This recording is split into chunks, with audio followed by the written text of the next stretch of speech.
Muito boa tarde, sejam bem-vindos ao Chá das Sextas, com Roberto Pinto e um convidado muito especial.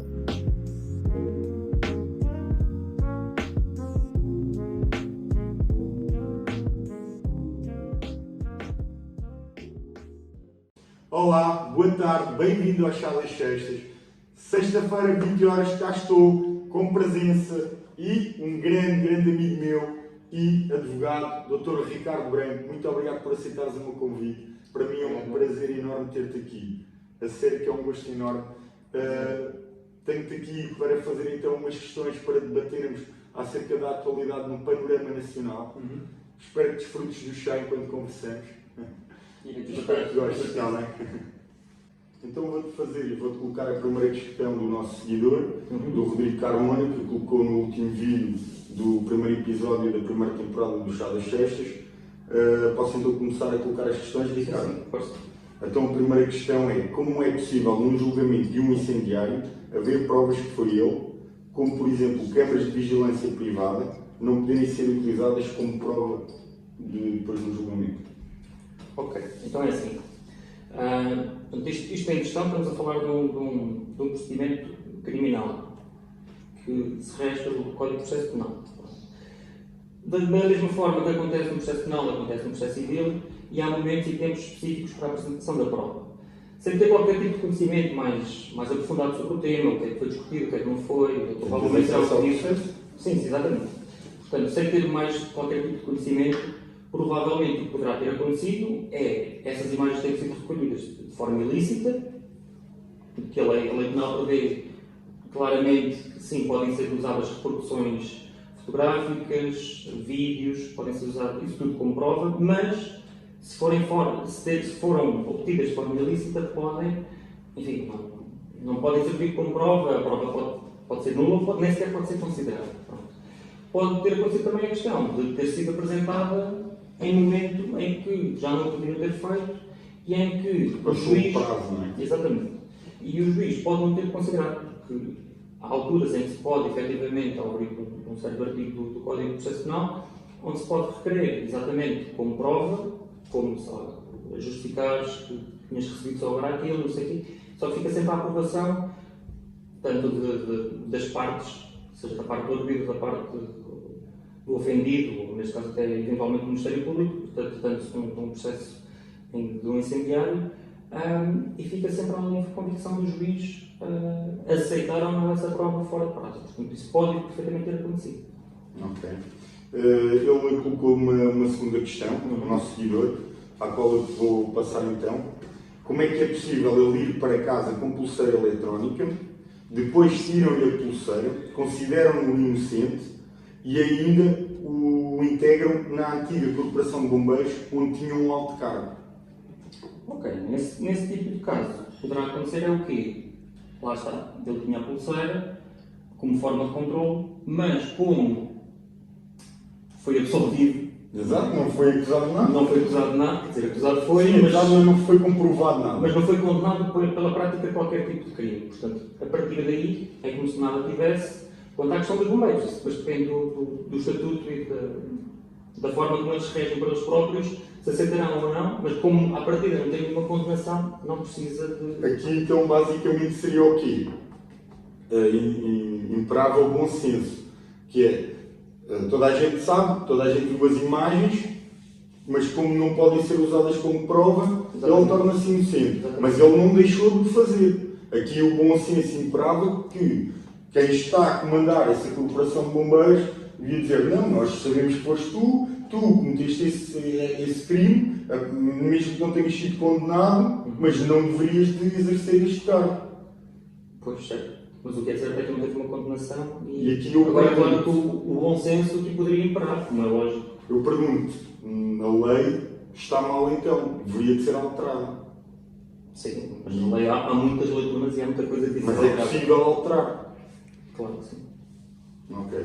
Rodrigo Carmona, espero que as tuas perguntas tenham sido respondidas. Espero que o doutor tenha tirado as tuas dúvidas. E entretanto vamos passar então a debater os temas da atualidade nacional. Ricardo, como sabes, este programa é feito e é baseado nos temas quentes que se passaram na semana, durante a semana. Fiz um levantamento do que seria mais escaldante esta semana e também acerca da tua profissão, que é a justiça, e onde tu trabalhas, até para esclarecer algumas dúvidas que a gente tem. E a minha primeira pergunta é: o que é preciso melhorar, aos teus olhos, na justiça em Portugal? O que é mais grave neste momento que precisa ser já de melhorado? Bem, como tu também referiste há um bocado, a justiça, estavas a perguntar se poderia eventualmente ser alterada, e como eu referi, há muitas lacunas, há muita coisa que pode ser alterada e é em proveito da justiça e dos cidadãos. Agora, essencialmente, o que eu acho que poderia ser mais pertinente e aquilo que eu vejo o maior impacto que se vê na justiça é a morosidade que a justiça tem. Não podemos estar à espera que, por exemplo, um simples processo de inventário que dure 3, 4 anos, quando as pessoas estão em conflito, estão em litígio, e mesmo assim tens que continuar a estar à espera tanto tempo. O que eu acho é que devia de tentar-se, abrir mais tribunais, haver mais funcionários, haver mais juízes, por forma que consigamos distribuir isto tudo, porque todos os dias entram centenas, se não milhares de processos. Mas andaram a fechar tribunais e andaram a fechar comarcas. Pronto, exatamente, mas a questão é exatamente a mesma essa. Por exemplo, aqui a comarca aqui de mais perto, tanto o entroncamento como o Torres Novas. O entroncamento, por exemplo, aqui especificamente tem um juízo de execução e pouco mais. Tem parte criminal também, claro, como é lógico, mas tirar muitas competências.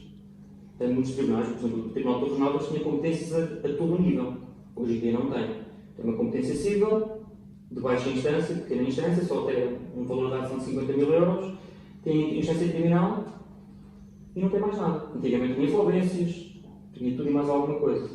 Isso então vai subcarregar os outros tribunais e, em vez de estar a fluir, não, vai encher e ainda vai atrasar mais os processos. E quem faz as burlas ou quem prejudicou sai beneficiado. Em certa medida, se conseguires uma condenação daquilo conforme a tua pretensão, só que vais conseguir obtê-la só mais tarde. Bem, claro que, por exemplo, se formos para estivermos aqui a falar de instâncias criminais, onde pode o quê? Pode ocorrer, sei lá, riscos de fuga, as pessoas desaparecem, vão para o estrangeiro, nunca mais voltam. Claro. Pode acontecer esse tipo de situações. Claro que, para haver uma situação específica, como uma prisão preventiva, tem que haver um motivo muito justificado e muito grave para eles estarem em prisão preventiva até haver uma sentença. Que nem sempre isso consegue aplicar. Ok.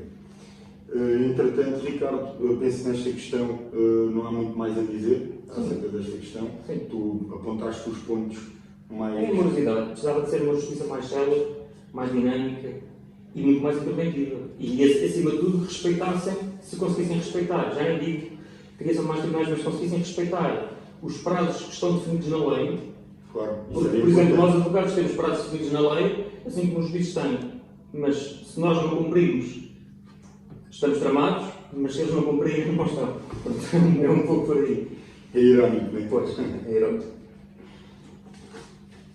Ricardo, passando então agora para outra questão, e que acho que te afeta a ti diretamente e a todos os teus colegas. Os advogados nunca contam com o apoio do Estado. Como vês esta situação? Bem, os advogados exercem a sua atividade no domínio privado. Claro que seria sempre benéfico contar com o apoio do Estado. Agora, em termos de apoios, é verdade, sim, que os advogados não têm grandes apoios. Nós descontamos para uma caixa que nós denominamos como CEPAS, que é a Caixa de Previdência de Advogados e Solicitadores, onde descontamos todos os meses e onde, a título de exemplo, agora no estado na altura da pandemia, em que toda a gente andava a pedir a suspensão do pagamento da mensalidade, dos descontos, tens que fazer todos os meses, o mesmo não aconteceu. Já tiveram que pagar na Tivemos que pagar na mesma, mesmo estando no estado de pandemia, mesmo não estando a exercer atividade nenhuma, e muitos de nós a nem sequer receber nada. a não gerar qualquer tipo de dinheiro para poder fazer face a esses. E o que é que acontece? Pronto, o que nos foi dito da parte do SPAS foi exatamente que, ok, sim senhor, nós apoiamos a partir do momento em que estejam internados com testem positivo, que sejam portadores do vírus e que se ficarem internados. Caso contrário, não vamos ajudar em nada e vão ajudar, acho que era uma quantia ridícula de 400 e tal euros, se a memória não me fala. Não dá para ninguém sobreviver. Que não dá, como é hoje. E o que é que tu vês que, mas aí criticam a ação, o Estado, o Governo devia ter uma mão sobre isso, ou a vossa ordem de advogados é que deveria de sentar, equilibrar e vos apoiar? Sim, claro que a ordem tem a sua cota de responsabilidade pela omissão. Podia ter feito, podia e devia ter feito mais alguma coisa. Agora, como é lógico, seria muito bom da parte do Governo poder fazer algo por vocês não deixam de ser filhos do Estado. Exatamente, e principalmente, e somos contribuintes, não é? Claro. E que é muitos menos o Estado. Mas, isto para dizer o quê? Que eles deviam ter feito mais alguma coisa, principalmente neste estado de pandemia, que, pronto, enfim, todos nós passamos dificuldades, não foi só o Estado, e claro que eles deviam ter feito mais alguma coisa. A nossa ordem também, o SPAS também, mas o Estado também devia ter feito. Ou então se tivesse uma ação interventiva, se calhar até podia ter feito com que o SPAS ou o bastonário da ordem pudesse ter feito mais alguma coisa. Eu vou-te fazer uma questão. Vocês descontam. Esse valor todo do desconto que vocês fazem parte para o Governo ou vai todo para a ordem? Não, vai tudo diretamente para o SPAS. Para o SPAS? Sim. Então o Governo não arrecada nada, não... Não, o Governo que irá arrecadar é as nossas contribuições normais de IVA, IRS, IRC, se forem sociedades e por aí fora. Ok. Sim, senhor Ricardo. Também penso que ficámos esclarecidos em relação a esta questão e agora é a rubrica do nosso programa, onde vamos ao teu foro pessoal. Opa! Onde vamos entrar mais no teu campo pessoal, que a rubrica é o chá de intervenção. Ok. Chá de intervenção.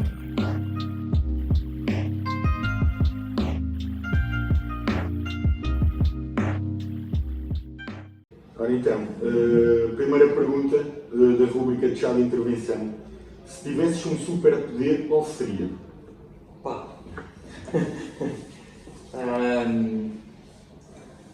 Não sei, talvez. Não, força, se calhar não. Não faço ideia. Sei lá. Invisível? Pois era isso que estava a pensar, mas depois vão achar que eu gosto de andar aí a mirar qualquer coisa, mas assim, não sei. Mas sim, pode ser invisibilidade. Pode ser invisível. E agora esta pergunta, mas tens que ser mesmo sincero. Em que tipo de trabalho tu achas que serias terrível? Como que veio? Como coveiro, não gostarias? Achas que serias terrível como coveiro? E agora, então, a próxima pergunta. No que és bom, mas tens vergonha de admitir que és bom? Ouvir as pessoas. És bom a ouvir pessoas, mas Sim. tens vergonha de Mas tenho admitir. vergonha de admitir. Sim. Então gostas de ouvir pessoas, gostas de as apoiar, Sim. de as escutar. Por isso é que és advogado. Pois. Tenho que ouvir os problemas dos outros, não é? E foi assim então que terminámos a rubrica do chá de intervenção. Para continuarmos então a debater as próximas questões acerca da atualidade do panorama nacional. A próxima tem a ver, e aí eu acho que já afeta um pouco, e eu sinto-me um pouco afetado, visto que eu visto a camisola do Partido Chega, e tenho muito orgulho em pertencer a esse partido e os ideais que me defendo. E penso que isto é a minha opinião pessoal, penso que foi uma manobra que criaram de ataque contra o meu partido, que foi a manifestação KKK. eu queria te perguntar como é que vês esta manifestação e em que contexto é que ela aparece neste momento e se foi encomendada. É assim, o contexto acho que tem muito a ver com o seguimento do que foi as manifestações que ocorreram após a morte de George Floyd. Acho que tem muito a ver com isso. Acho que provavelmente terá, não posso deixar de pensar e de analisar da mesma forma como estavas a descrever, poderá ter sido encomendado. Claro que isto tem um fim, claro que isto tem um interesse legítimo. Agora, especificamente para quem, não. Acredito que eventualmente possa ter o quê?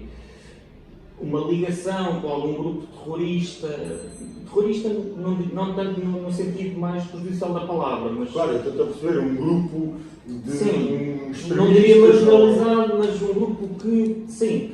Eu só vim dizer a minha opinião, e a minha opinião isto foi encomendado pela nossa extrema-esquerda em Portugal, porque eles são extrema-esquerda. Eu falo e refiro-me ao Bloco de Esquerda e refiro-me a Joacins e Mamadou. Sim, aliás, elas até acabaram por ser... Também três deputados acabaram por ser...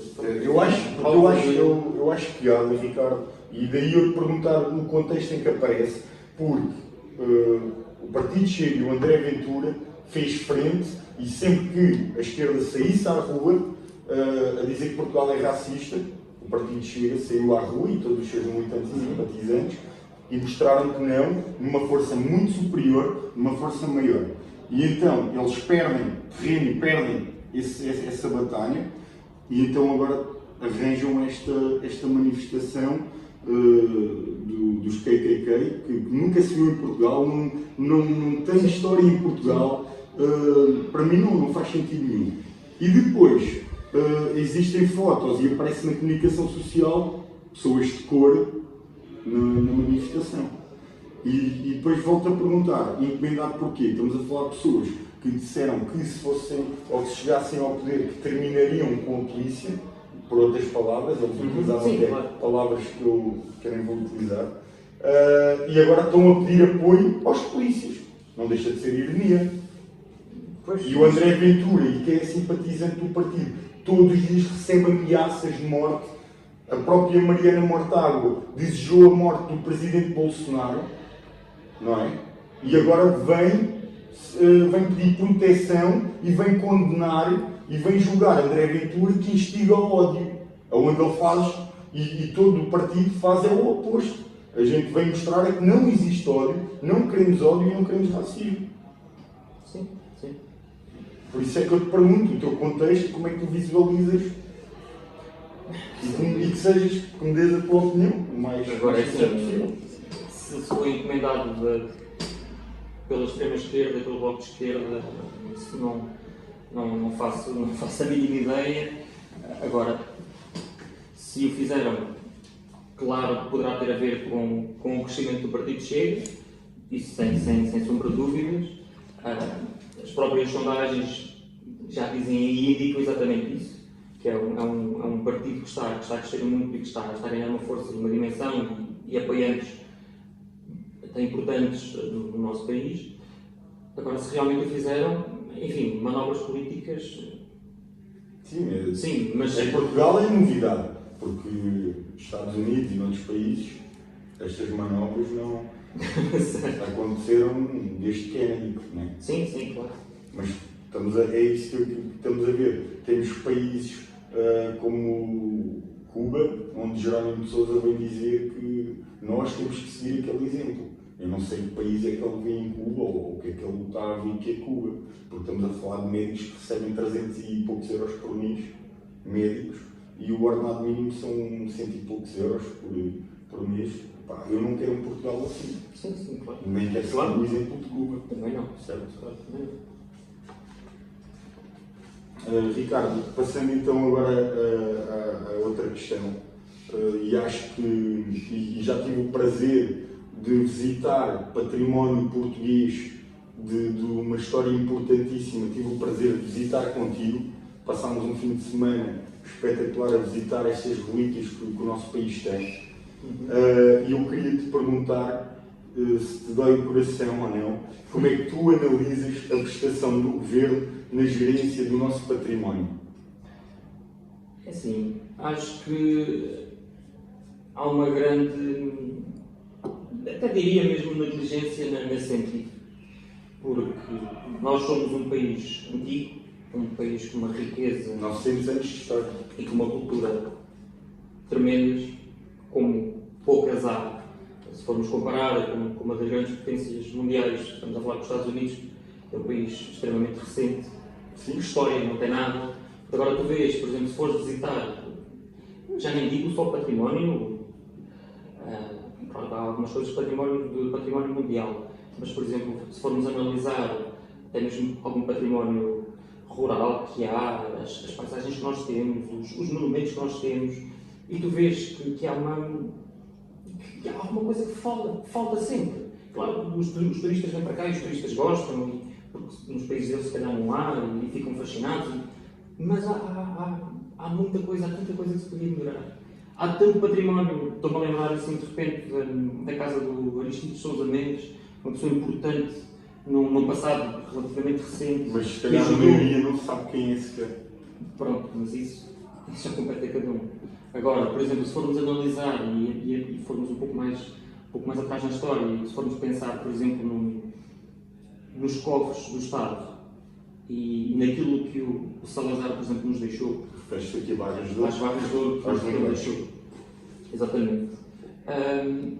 Vamos ver, e eu sou uma pessoa nova, mas sempre ouvi os meus pais falar do tempo, por exemplo, do Cavaco Silva, onde, na altura, cada ministro ganhava qualquer coisa como 1000 contos, não sei se era por minuto, se era por hora, já não me recordo do que era em questão, mas lembro-me que era uma coisa muito avultada, e em que, em grande parte, em menos de 30 anos, mais de metade desse património desapareceu. Foi gasta para quê? Foi gasta para alguns, para quem lá estava, e não para os portugueses e para aqueles que precisavam efetivamente de ajuda. E depois temos património a cair. Exatamente. Soube agora há pouco tempo que um aqueduto com não sei quantos anos de história teve que sofrer uma intervenção agora de repente para continuar a ser visitada porque o governo abandonou a autarquia que teve que assumir. Sim, mas isso também há fundos europeus em que eles podem utilizar isso. Só que o grande problema é que não há um aproveitamento devido dessas verbas que podiam aplicar em nós. O problema também é que esses fundos até podem chegar, o problema é que não são canalizados para onde Pronto, mas era isso que eu estava a dizer. Eu lembro-me de há uns anos atrás, a gente teve o Portugal 2020 na altura, isto em 2010, penso eu, que várias cidades receberam e autarquias dinheiro para se remodelarem. Castelo Branco, estou-me a lembrar de Castelo Branco, foi uma cidade que se alterou completamente. Penso que foi das poucas cidades que alterou tudo em si e que apostou forte nesse dinheiro, com a criação teve criação de novas escolas, a zona toda central da cidade, pontes, viadutos, túneis, que investiu bem esse dinheiro, zona industrial fantástica, e o resto das autarquias,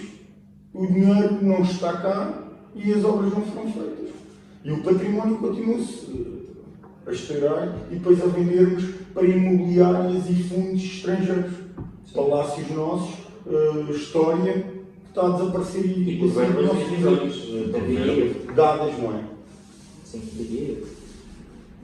Ricardo, queria-te agradecer a tua opinião, queria agradecer a tua presença e foi fantástico poder desabafar contigo, poder falar estes assuntos contigo, passarmos aos nossos seguidores do programa.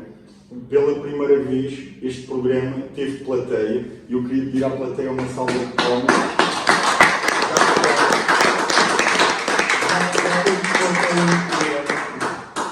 Já temos plateia no programa, qualquer dia isto vai crescer, vai ficar cada vez melhor.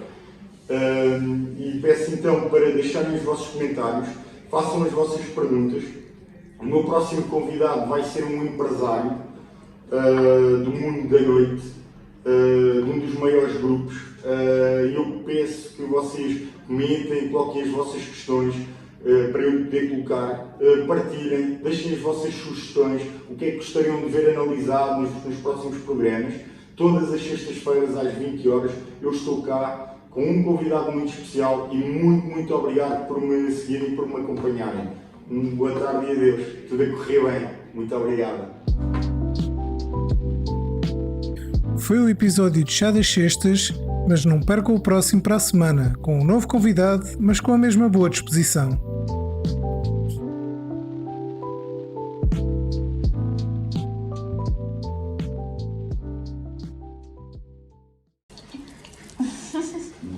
Agora não sei, então. Agora já sei. Está bom chá. Tá bom chá? Eu sei. Mas isso ainda. 10 pacotes.